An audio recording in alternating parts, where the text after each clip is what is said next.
C'est l'une des sensations de la rentrée littéraire en lice pour le prix de Flore. Alexandre Labruffe, bonsoir. Bonsoir. La sensation, c'est votre livre, vous peut-être aussi, vous allez nous dire, Un hiver à Wuhan, aux éditions Verticales, une collection de Gallimard. Merci d'avoir accepté notre invitation.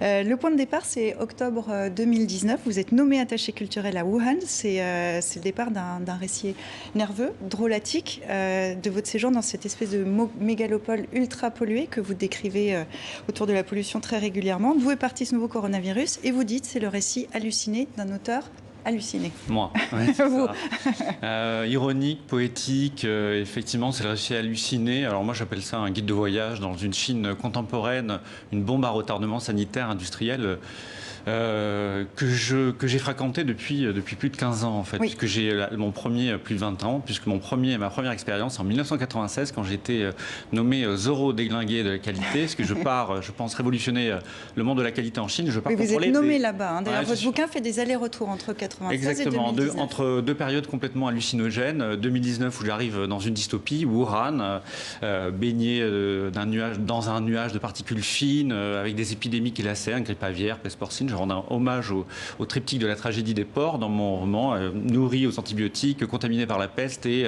dézingué à l'arsenic. Ça rend la peau plus soyeuse. Donc, effectivement, je fais des allers-retours entre Wuhan, 2019, avec aussi une impression d'être de plus en plus surveillé, ce qui va me rendre de plus en plus paranoïaque. Ça, c'est vraiment la différence entre 96 et 2019. Alors, 96, moi je tombe dans le pire de la mondialisation sauvage, c'est-à-dire le Moyen-Âge de la mondialisation sauvage, c'est-à-dire je contrôle des usines qui sont déjà entourées de décharges, qui fuient, avec des ouvriers qui sont adolescents, qui travaillent 13 heures par jour, 6 jours sur 7.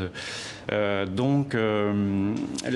grande différence, c'est la surveillance, la digitalisation de l'être. D'abord des achats, mais aussi de la santé. Maintenant, avec le virus, de la santé, bientôt de la santé mentale. Vous dites, vous venez de le dire, c'est un guide de voyage, qui donne pas très envie de voyager en Chine. Vous décrivez une Chine très inquiétante quand même, très sombre. Oui, mais c'est à l'aune de notre monde en fait. C'est un guide du non-sens, un guide de l'absurdité de notre monde. La Chine est devenue l'atelier et le dépotoir du monde. Mais du monde, au nom de quoi en fait? D'un dogme que moi j'appelle la productivité, la rentabilité, et d'un logiciel qui est néolibéral. Alors la Chine, la matrice est communiste, marxiste 2.0, parce que maintenant on est rentré dans l'ère du big data, ce que j'appelle moi le big data, où la surveillance est complètement généralisée.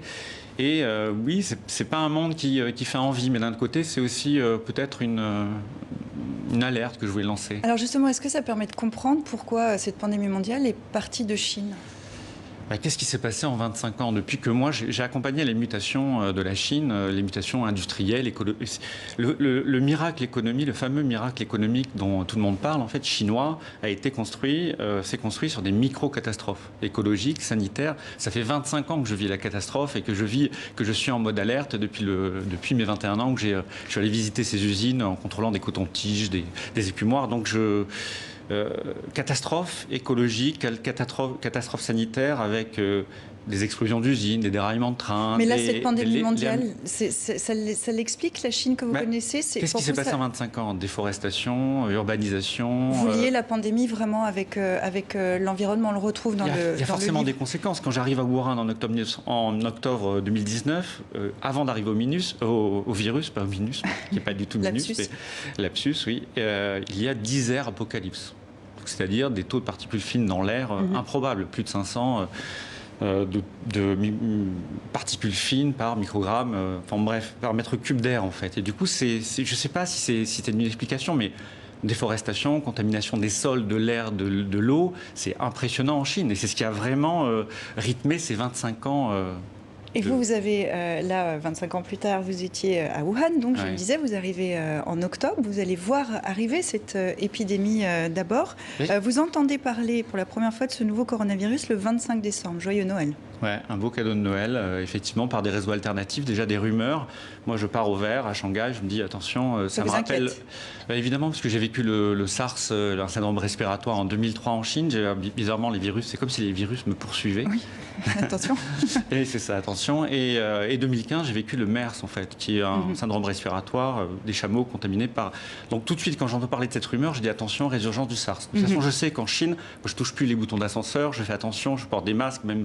Alors alors que les Chinois ne portent pas de masque, même en cas de pollution grave. Et je parle aussi dans mon livre de la marchandisation future de l'oxygène. Donc j'arrive dans un environnement, je sais que dès que j'entends parler de cette rumeur, je suis en mode alerte rouge. Et donc le 6 janvier, c'est confirmé par les autorités chinoises. Bonne année.